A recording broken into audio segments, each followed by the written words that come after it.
Nedjak, dans le désert marocain, premier bivouac du rallye. Cette fois, ça y est, elles sont toutes là, prêtes à en découdre. Une douce euphorie règne.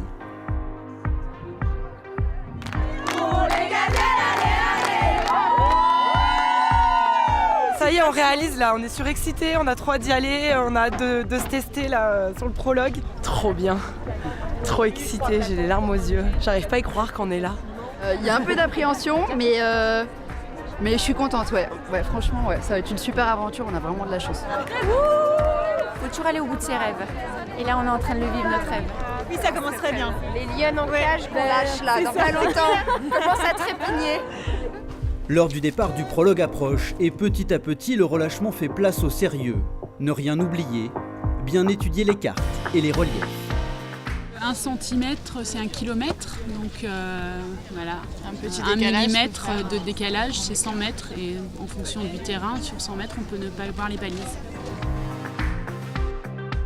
Il est 14h, Dominique Serra, la créatrice et directrice générale du rallye Aïcha des Gazelles du Maroc, secoue son drapeau.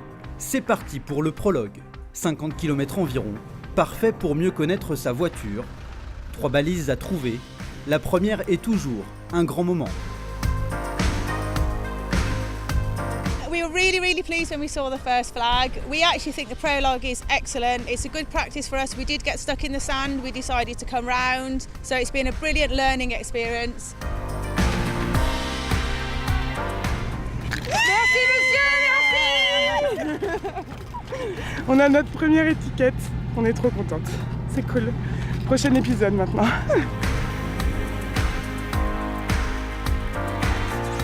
Première prise de contact avec le désert et premiers écueils. On est contente, mais à la fois un petit peu c'est mitigé puisqu'on vient juste d'avoir une panne de batterie. C'est pas grave, c'est le prologue, on se reprend et on va y arriver. Je suis très contente de l'avoir trouvé, mais il n'est pas où je croyais qu'il était et ça m'inquiète. Heureusement, dans le prologue, le classement général ne compte pas, mais il permet d'établir la grille de départ pour l'étape 1. On a tapé 2 balises, on n'est pas allé à la 3e, donc je pense qu'on peut être dans une bonne moyenne. Je suis très heureuse et puis il y a la pression qui redescend, quoi. Ça fait 1 an et demi qu'on se prépare, c'est le premier jour, on a trouvé toutes nos balises, on est arrivé à notre but, donc oui, c'était très important pour moi de me prouver aujourd'hui qu'on était capables toutes les deux d'y arriver et on l'a fait, donc c'est important.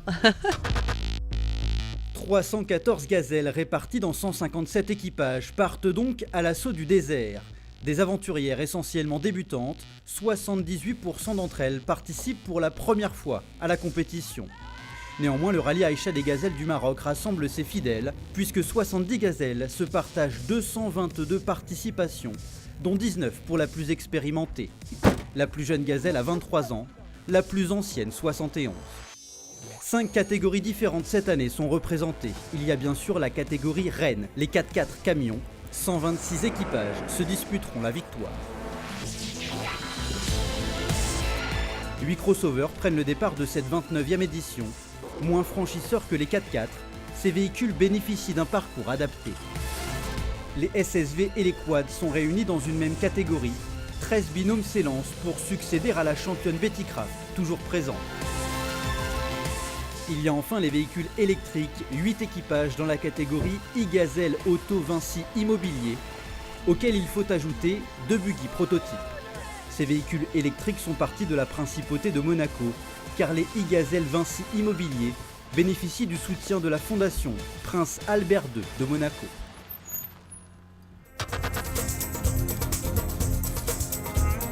C'est une délivrance pour certaines, une révolution pour d'autres. Au revoir. Éteindre et confier son téléphone à l'organisation est obligatoire, car le règlement sportif interdit tout moyen moderne de communication. Facebook, Snapchat, les enfants, les maris, le boulot.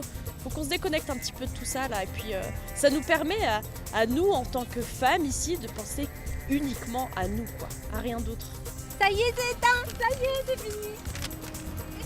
Ça fait du bien, c'est une petite parenthèse dans nos vies de femmes et là on va se recentrer sur nous et sur notre dépassement de soi et sur la belle aventure. Pour l'instant, c'est un crève-cœur. Peut-être qu'au fil des jours, on se rendra compte qu'effectivement, il n'y a peut-être pas que ça.